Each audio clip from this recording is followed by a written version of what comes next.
Tu taua mai I ranga, tu taua mai I raro, tu taua mai I roto, tu taua mai I waho, kia tau ai te mauri tū, te mauri ora ki te katoa, haumie, hui e, tai ki e. Thank you. Welcome everybody to our council meeting today. A little bit wet out there, and I guess there may be some people feeling a little bit anxious when we have rainy days these days. So just to assure you that we are certainly monitoring what's happening and keeping an eye on things. First up, we have apologies today from Councillors Simpson, Price and Tapani, moved by Deputy Mayor Brosnan, seconded by Councillor Crown. All those in favour, please say aye. Aye. Against? Carried. Do we have any conflicts of interest? And we do not have anyone in the public forum today. No announcements by myself. However, Councillor McGrath would like to take a moment to make an announcement. Just part of my youth portfolio, I'd like to congratulate young man Patrick Cooper, who I think made it into the Guinness Book of Records this year for the longest swinging attempt, which he did out at Taradale Park. So just congratulations to him and his team. I know that they're just in the throes of getting it verified, but a very big effort and well done to them, to the team. Absolutely. Very long time to be sitting on a swing. Now, of course, I will just advise that we are live streaming and recording this meeting. Do we have any minor matters not on the agenda? Any announcements by management? Tēnā koe, Madam Mayor, tēnā koutou councillors. Just really wanted to take the opportunity to thank you all for your care and attention during the tsunami warnings last week following the 3 earthquakes.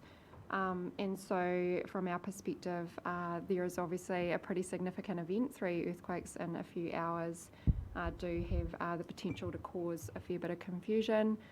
We were really happy with the way that the public responded with respect to their heeding the leave now options following those earthquakes. From an SLT perspective, a senior leadership team perspective, we were also have reviewed our response, our internal response, checking infrastructure, notifying staff, etc., and have documented that we were reasonably happy with the way that went.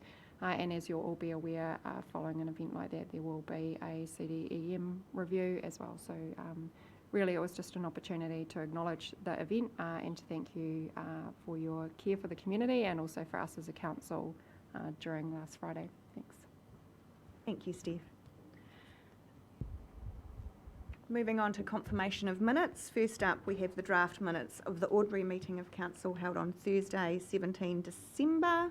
Moved by Deputy Mayor Brosnan, seconded by Councillor Bogue. All those in favour, please say aye. Aye. Against? Carried. And then the draft minutes of the extraordinary meeting of council held on Tuesday, the 9th of February. Moved by Councillor Taylor, seconded by Councillor McGrath. All those in favour, please say aye. Aye. Against? Carried. And first up today, we have the Hawke's Bay Airport Annual Report, and I'm pleased to invite the Chief Executive, Stuart Ainsley, and Chief Financial Officer, I think is Rachel Orchard's title, up to present their report to us. Welcome.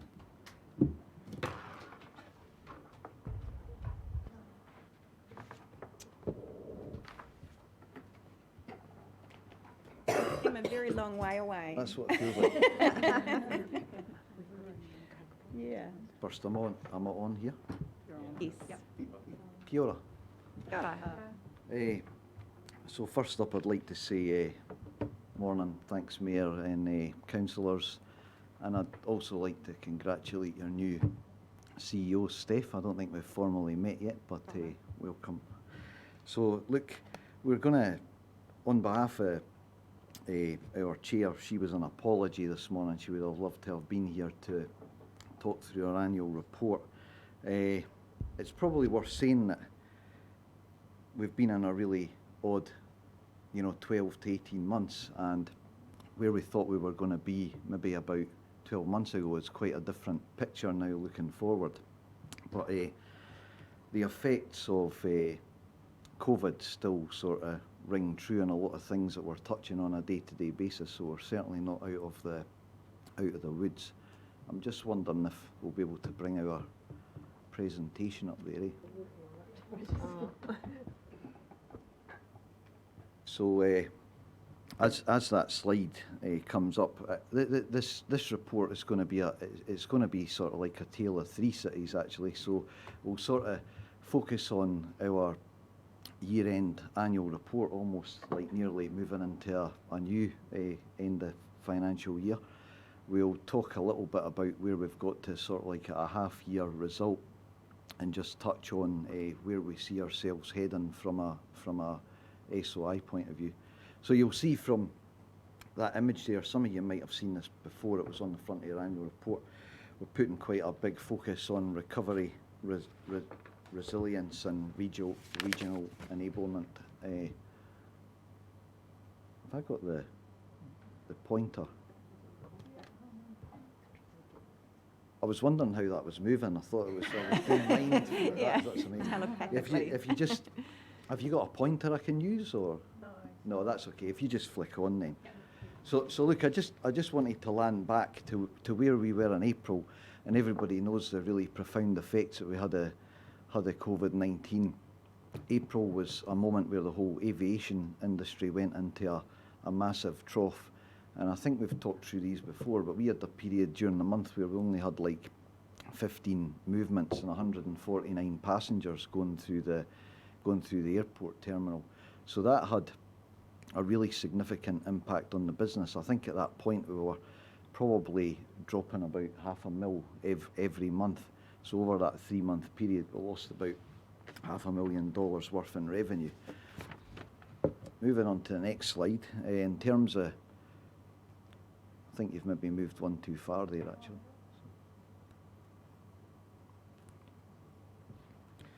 That's okay.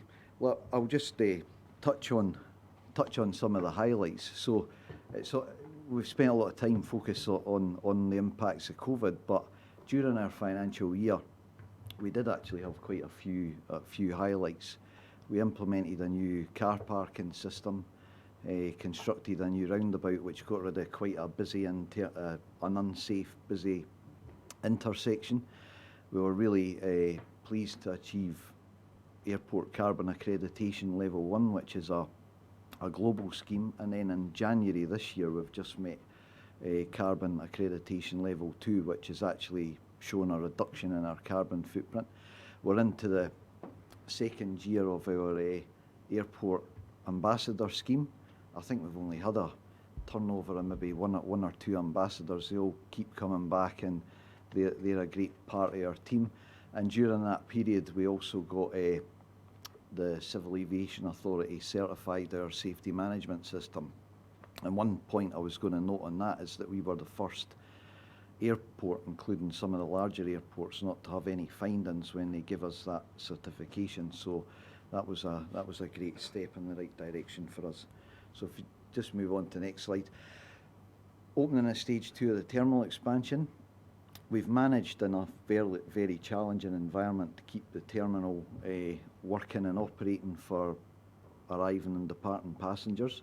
We've built all this new back-end baggage processing area which has set us up for future security screening and the likes. And look, we're aware that we've had customer feedback that I think the public are just starting to get tired of, us working through a construction site, and we're getting some feedback about what they would like to see moving forward, and we're excited about the opening of our terminal in a number of months, so we believe that we'll be able to quickly turn that around. The other thing that's worth note is the opening of Watchmen Road, which was a really great collaboration project with all the key stakeholders involved in that. We took the project to the NZ Airports Association, and we got its fifth award for the opening of that project. So that was a great milestone for us. And I was going to say that we've done a lot of work to take the aesthetics of that project and flow that right through into our new forecourt, which is under construction at the moment. I just wanted to touch a little bit on airport services. You're aware that during April last year, the air traffic control, they announced that they were going to look at withdrawing from 7 towers, regional towers. So yesterday, hopefully you would have seen the public media release. We're pleased that I think this is a question I got in council last time actually, that we've worked through that process and the tower will remain open. But I just wanted to highlight more about the process. It was a real collaborative process with Airways around looking not just at the impacts of COVID, but also looking at future growth and movement. So we'll be at some point in the next couple of weeks releasing some of that information to the public. The other thing that I wanted to touch on that was notable during that financial year was we insourced the fire service, and you'll see some of these things as we talk through some of the financials. And also in quite a challenging environment, we managed to lead a consultation with Air New Zealand around aeronautical pricing. So you'll see that those revenues are flowing through into our future outlook, which has given us a far more resilient forecast in the next 3 years. So at this point, I'm just going to hand over the next 2 or 3 slides to Rachel, our CFO, to just speak about the financial highlights, and then I'll talk a bit more about recovery. Sure. So I'll just talk you through the headlines of the 2020 financial year result. So as you can see, revenue there is 6.277 million. It was just over 2 million shy of our SOI, and about 1.5 million of that was attributable to the effects of COVID.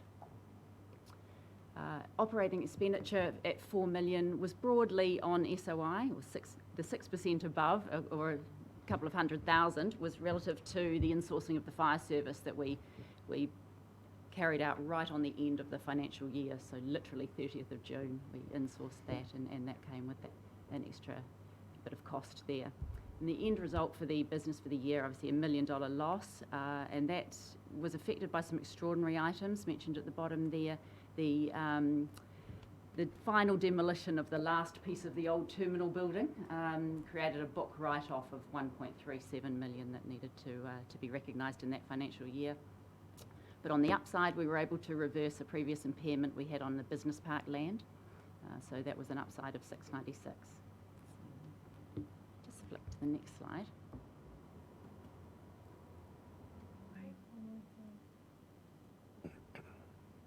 So just looking at how the year played out, the first group of bars on the chart there, FY20, so we started with a pretty ambitious SOI off the back of a really good FY19. By the half-year point, you can see that this had reduced somewhat, and that was off the back of some schedule reductions from Air New Zealand in the first half of the year and the withdrawal of Jetstar. So we're already tracking below SOI at the half-year point. And then COVID hit, and you see what happened to the graph there, obviously, plus also the, as I mentioned, the terminal write-off and things. So it's put the net result into the loss situation for the year. It's probably worth noting, I think this is the first time in the airport's history as a corporation that we've posted a net loss, but we were assuming that the next couple of years we were going to see further losses, but I think our recovery is looking a lot more positive, so we'll be pleased to report on that. This is just really same information as the previous graph, but with some numbers. So the revenue impact of COVID, negative 1.5 mil. The restructuring costs, OPEX 292. The write-off of the old terminal building, 1.37. The reversal of the business park land, which is now no longer impaired, 696, and then change in tax, obviously, producing that final result for the year of just over $1 million loss. Thanks, Rachel. So, look, now I just want to touch on revenue. One thing that COVID has made us realise, and we've looked at airports across New Zealand that have fared well and those that haven't. And the ones that have fared much better are probably those that have got a much better split in their non-aeronautical to aeronautical revenue. We've worked out that moving forward, we want to get somewhere between 20 to 25% of our revenues not coming basically from planes and passengers. So you'll see that as we continue speaking through this, that we want to focus more around property development and land-based revenue streams, and also continuing to work on our solar project that we'll talk a bit more about as well. So the recovery up until the half-year point, tracking to our SOI in terms of PAX and cumulative passengers, we're actually probably about 100,000 odd passengers better than we assumed that we were going to be at this time last year. We've really seen, I think, Air New Zealand predominantly, putting a lot capacity onto the domestic routes. We've seen that sort of bounce back of people wanting to travel around and explore their backyard. And I think probably about September last year we started to see some of that confidence come back in business travel.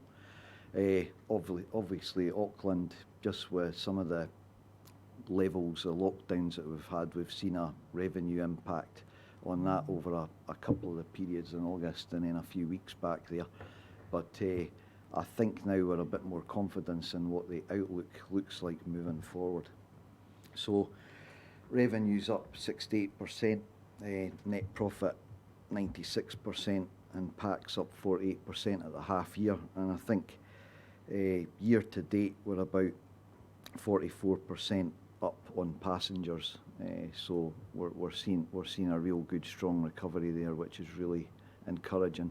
Once the international borders start to open up, probably further towards the end of the year once vaccines kick in, and maybe early next year, I think we'll then see that further sort of increase in travel again, noting that only about 10% of our passengers are really derived from international. So we're benefiting from that uptick in domestic passengers flowing around the country. So I just wanted to touch a bit about this forecast. This was really based around our original SOI, and we've recently circulated out the draft to councils and Treasury. So our outlook moving forward is a little bit more optimistic on this. I think in terms of revenues, in a couple of years' time, we're actually forecasting that our revenues will be back to where we were round about our 2019 outlook. So one of the points that's worth making is that we're going to make a far larger revenue on a much lower passenger base. So passengers one matrix, but our aeronautical recovery and some of the work that we've done to look at our commercial revenue streams has created some positive increases in our outlook. Just maybe finish up on this around balance sheet, but this has been one thing, and what I would say here, that we've been really grateful to our shareholders for helping support us with a shareholder loan facility, which year to date we haven't actually drawn down on at all, which has been a great result. We've been able to go back and renegotiate some of our commercial lending terms with the bank. And I think we're enjoying some positive relationships here, but I think for the next couple of years we'll continue to have a bit of tightness around our balance sheet. So we're looking at all the ways that we can just to optimise our ability to progress our property development and our solar farm project. Probably bounce past the next slide as well. So just looking ahead, I think I've said before that we're all looking forward to having a big celebration, and we've been living in an environment where we've seen a lot of things had to be cancelled, and that's been disappointing for a lot of the areas that we've all been involved in. Towards the end of May, we'll be opening up the terminal be a soft opening to the public, so we'll have the public passing through there.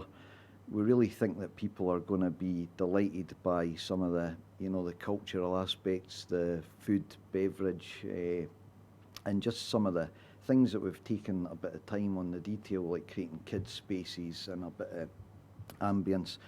We've worked closely with Mana Ahuriri. We've worked with Ngāti Kānunu around things like signage, and Jacob Scott has been quite intrinsic in helping us bring that forecourt to life.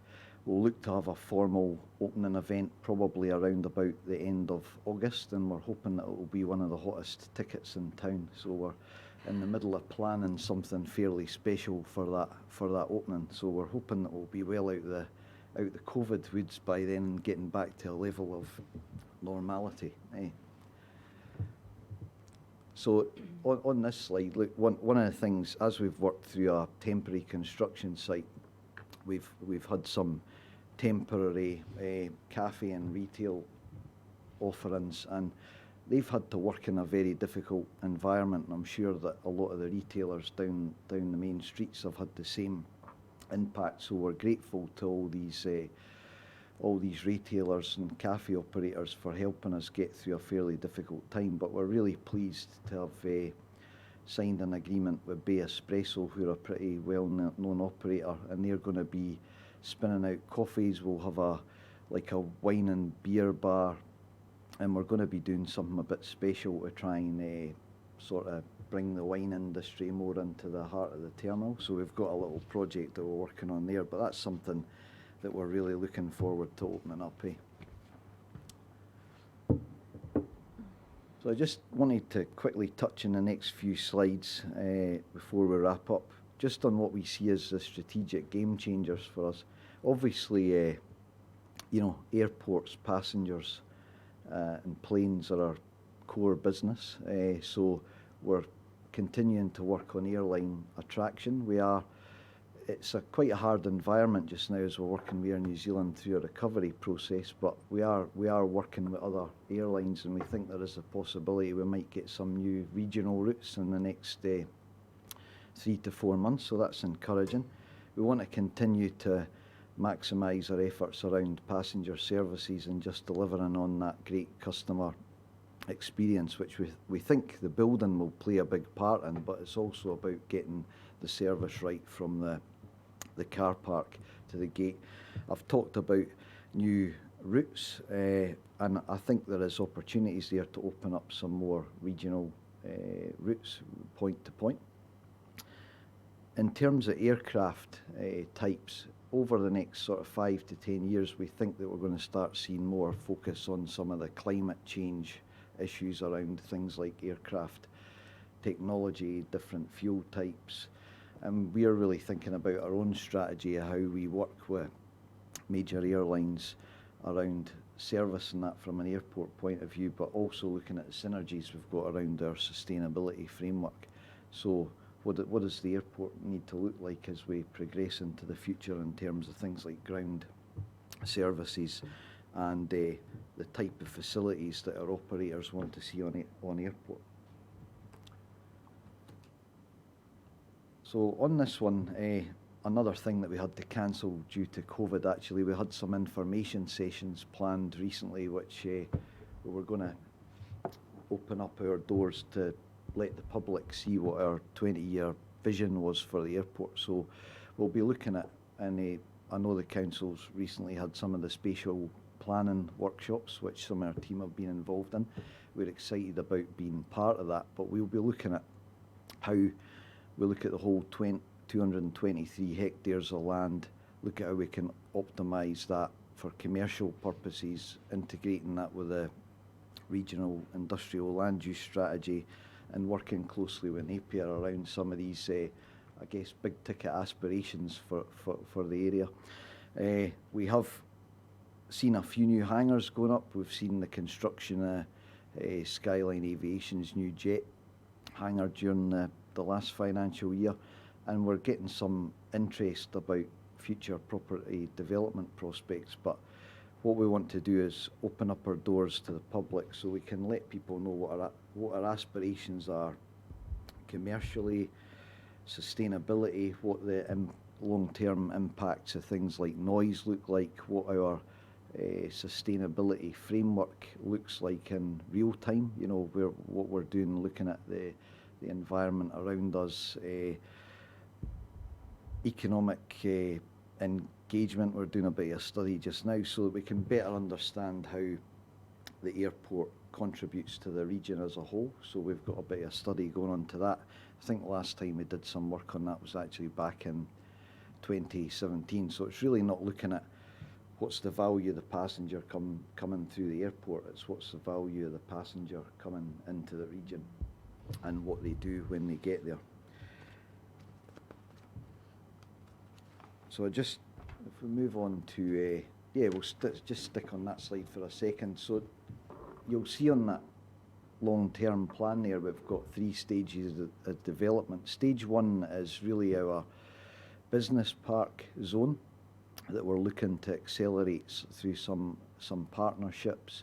Stage 2 is an area that we think we could unlock if we were to close the cross runway, and stage 3 is a more strategic area that if we work together with the region and some partners, we could unlock through some infrastructure. So there's a lot of land there that could help solve some of these long-term commercial development opportunities. And that, if you can see that, that's our solar farm overlaid onto there. And I'll touch on that in a second. You can push on. You just push on through that slide, please.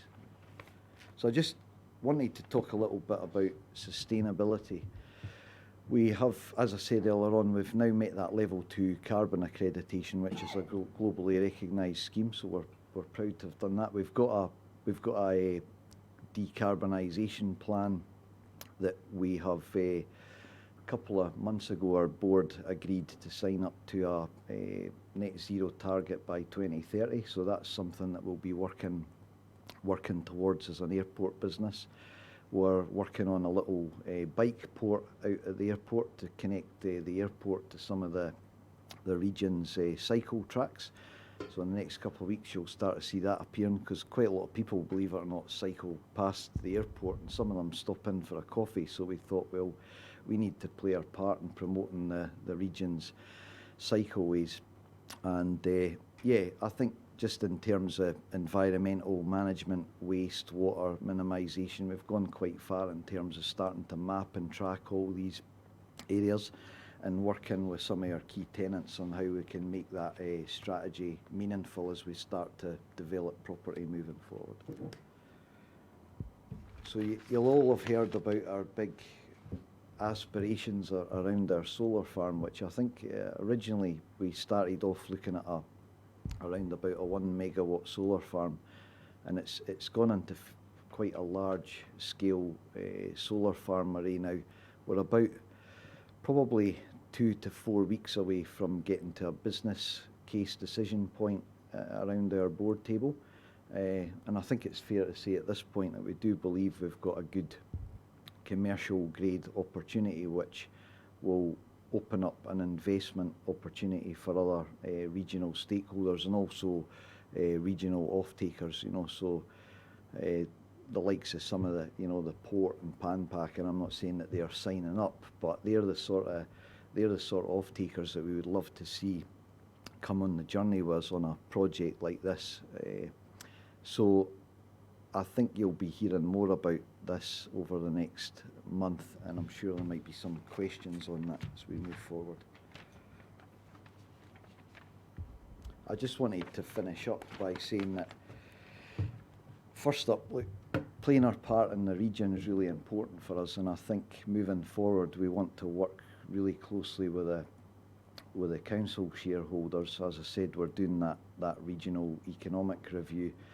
We're really proud of the work we've done with our ambassadors, and I just wanted to make note on behalf of our team as we've worked through a fairly challenging last 12 months. It's been really hard for everyone as we've worked through COVID, and our team kept focused, and I believe we've delivered some really good results during a pretty challenging year.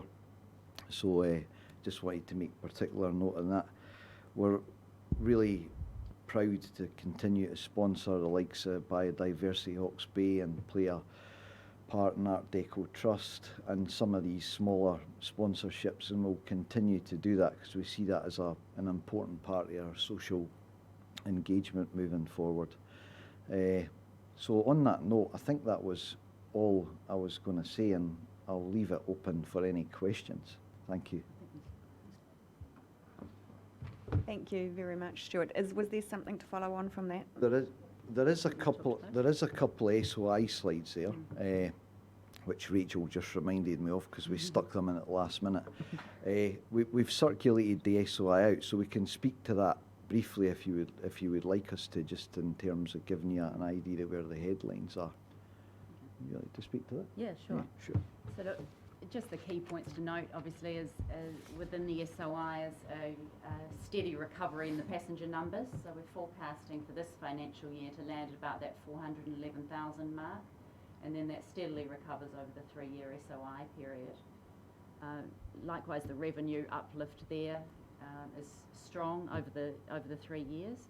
And probably worth noting is that by FY24, we're looking at being over 10 million, so that 10.5 million mark of 658,000 passengers. So last time we had 650,000 passengers in a financial year was 2017, and the revenue in that year was only 6.1 million. So it's 4.4 million of the same passenger base. So it reflects the work done in the Air New Zealand pricing renegotiation last year and uplift in commercial revenue streams. And then in terms of NPAT, well, it's a modest profit for the next financial year budgeted, but then a steady increase over the 3-year SOI period. I think I was going to say, I think it's worth highlighting that in last year's SOI we were forecasting another loss, so moving into a profit-making situation, I think we were looking at a significant loss by the end of this year as well, of over a mil it was, and we would have liked to have said we would have got to break even, but I think we might be sitting around about a 200,000-300,000 loss by the end of the financial year. So that's a pretty significant turnaround. It gives us a bit more confidence in some of the decisions we make moving forward. So. Yeah, and that recovery just obviously helps some of the balance sheet headlines there. So you can see our total assets and our bank debt actually peak at the end of this financial year as that terminal building is finished. But then a return to profit over the 3-year SOI period just steadily allows us to pay down debt from some positive cash flows and an improving shareholder returns. Great, thank you very much. And before I open up for questions, I would just like to take the opportunity to acknowledge and say well done to you and all of your team for the way that you've navigated the last year plus, in fact, in what has to have been one of the most impacted industries, of course, due to the pandemic, and also say thank you on behalf of Council for the way that you have kept us informed and communicated with us throughout the process so that we know exactly what's going on. So thank you very much for that. And I will just open up to councillors to see if there's any questions. Deputy Mayor Brosnan. Thank you very much for the really detailed report. I did have a question around the solar farm. I was reading in the report that you've entered a LLP with a limited liability partnership, with Central Lines, I think, based in Waipukurau. And I was just interested in what the relationship is and what that structure looks like. Is that something that is a partnership to get to a level of investment, or is it an ongoing, enduring relationship? So. Yeah, that's a great question. So first up, it isn't a limited liability partnership. It's just purely a joint venture to take us to the point where we've got a feasibility ready to go to that next step, a resource consent, and starting to look a bit more detailed at the off-taker piece. We've got two relationships actually. We've got one that we formed with Vector Power Smart, which was to help us look at the actual technical aspects of the farm, the generation, I guess the constructability of it, and the the solar yield. So we've almost concluded that piece of work. The Central Lines JV though, we looked for a partner that we thought was a really good fit for us in terms of they had some aspirations themselves about developing into solar renewables and would help us work towards doing a feasibility review. So we've shared some of the costs on the feasibility through that JV, and both independent boards will determine what their view is on what that business case looks like moving forward. So we're getting close to that point, and the aim would be that partnership would continue into some form, creation of partnership structure. But we would also, because of the scale we've been looking at, invite other investment partners to invest in the solar farm. And I think our aim is that we would probably want that to be kept as regional as possible, but we're mindful that the sort of scale of generation we're looking at is very attractive to, like national off-takers as well.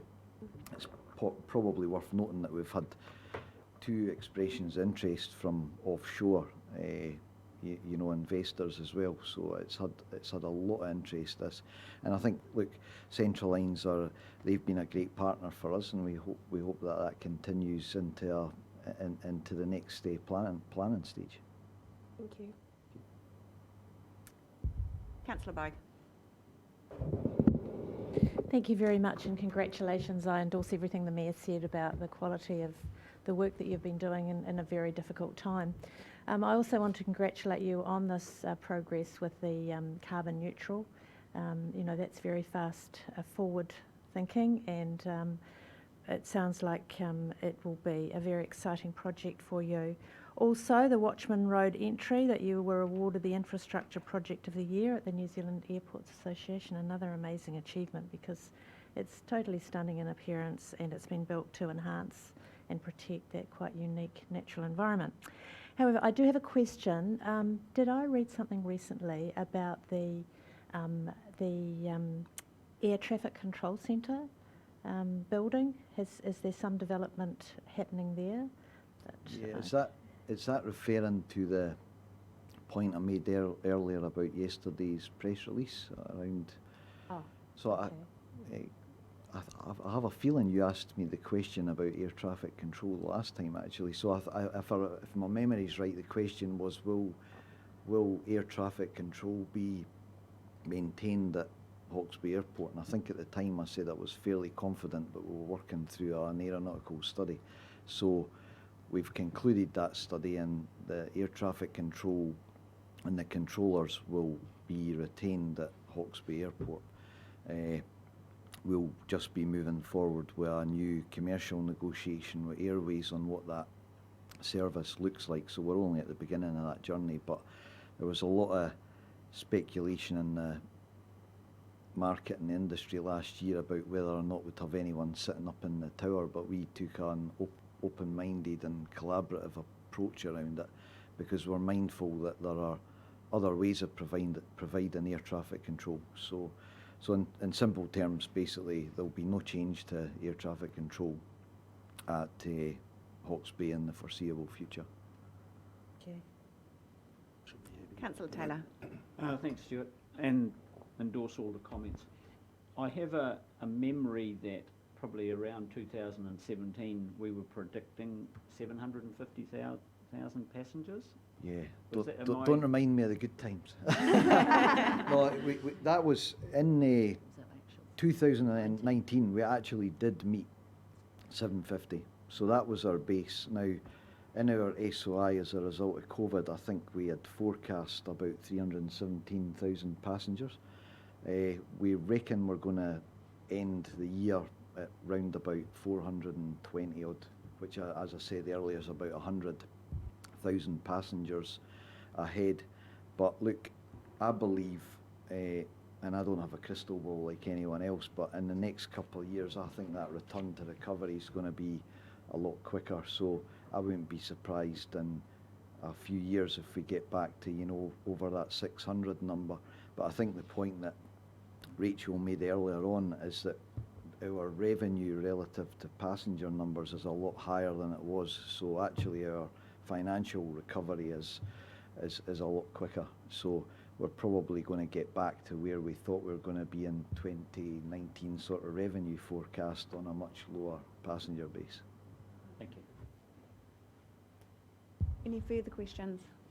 No. Well, thank you very much for coming to present to us today. I will just ask for a mover and a seconder. Thank you, Councillor Taylor and Councillor Crown, just to accept your report, and ask all those in favour, please say aye. Aye. Against? Thank you. Carried. Thank you very much.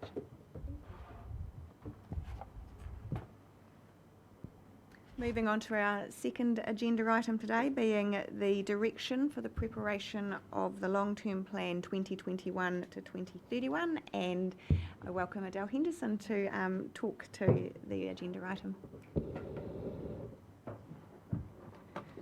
Good morning, Council. So the purpose of this paper is to really capture the discussions that Council have had over the last year or so in relation to setting that direction. The long-term plan is Council's opportunity to not just think about what's happening today, but to have that long-term strategic window look about where we're going and what we need to do as a city. So the infrastructure is a view of looking out to 30 years and with a financial strategy that's developed for a 10-year view, which is a process that we then review every 3 years just to check in around it.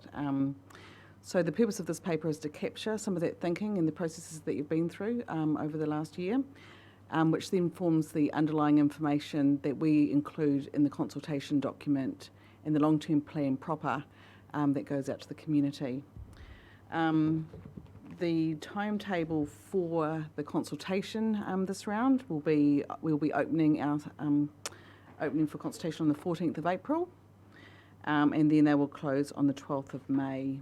And we're looking to have hearings with the community between the dates of the 8th and the 11th of June.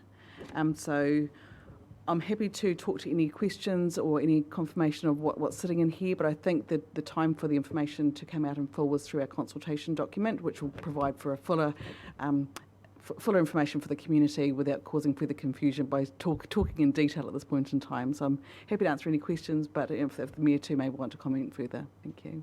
Thank you, Adele, and I guess to just support the comments made by Adele, obviously this is a report that has come from the accumulation of many workshops over the last year as we've traversed the preparation of our long-term plan, and obviously very much in draft form that we will be going out in the month of April and May to consult with the community, which I'm sure you will all agree with me that we are looking forward to receiving input and feedback from our community on what we all will acknowledge is a rather challenging long-term plan, as it is for many councils around the country. So I will open up for any questions from councillors.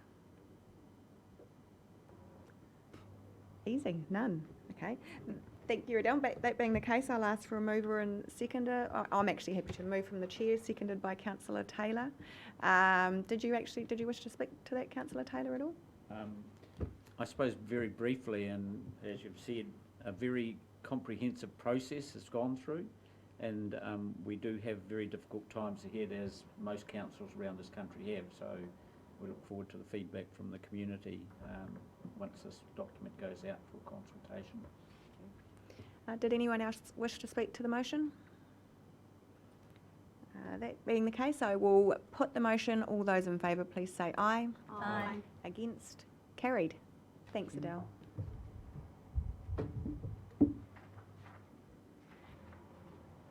Our next agenda item is to receive the minutes of our joint committees. There are 2 sets of minutes that we will be receiving today, both from the 4th of December 2020, the first being the Omaranui Refuse Landfill Joint Committee, and the second being the Joint Waste Futures Project Committee. I will actually take the minutes as read. There will be an opportunity if anyone did have any questions of committee members. I'll open up for that now. Councillor Bogue. Yes, thank you.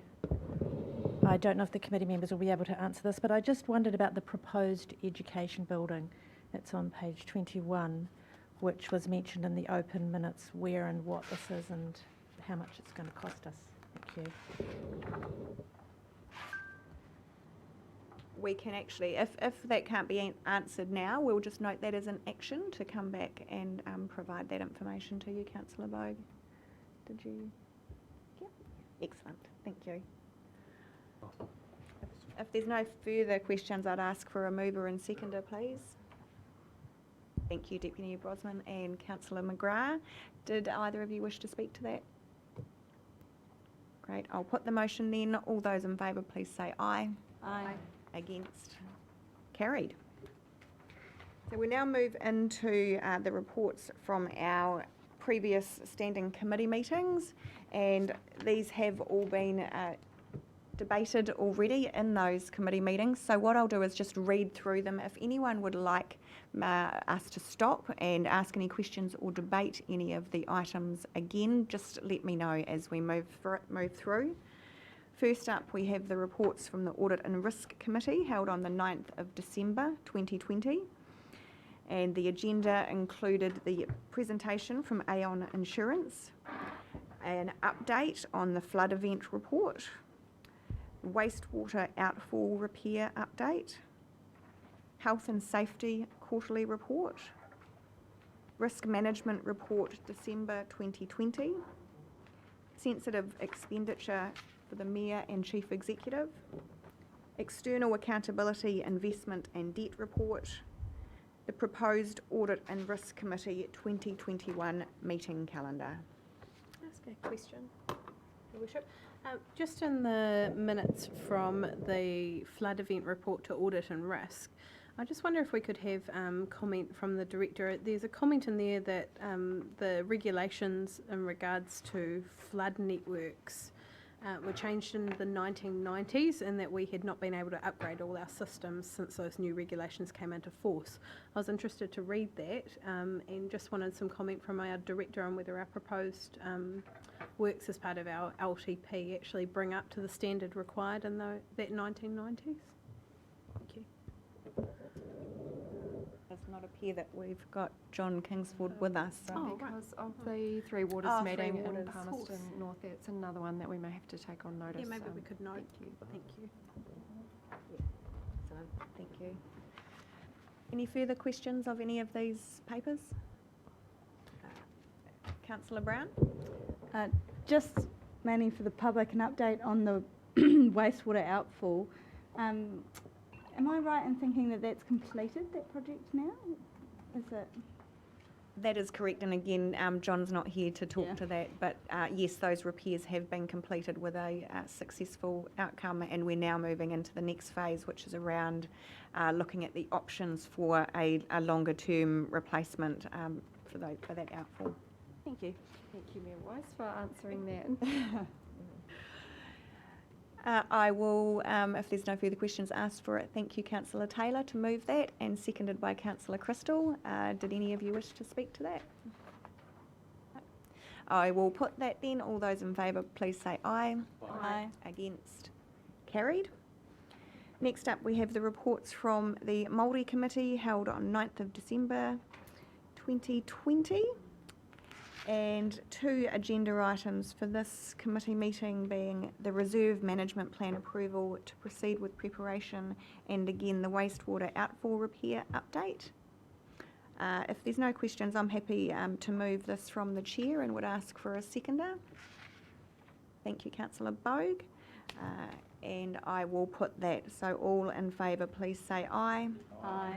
Against? Carried. Next, we have the reports from the Napier People and Places Committee held on the 4th of February.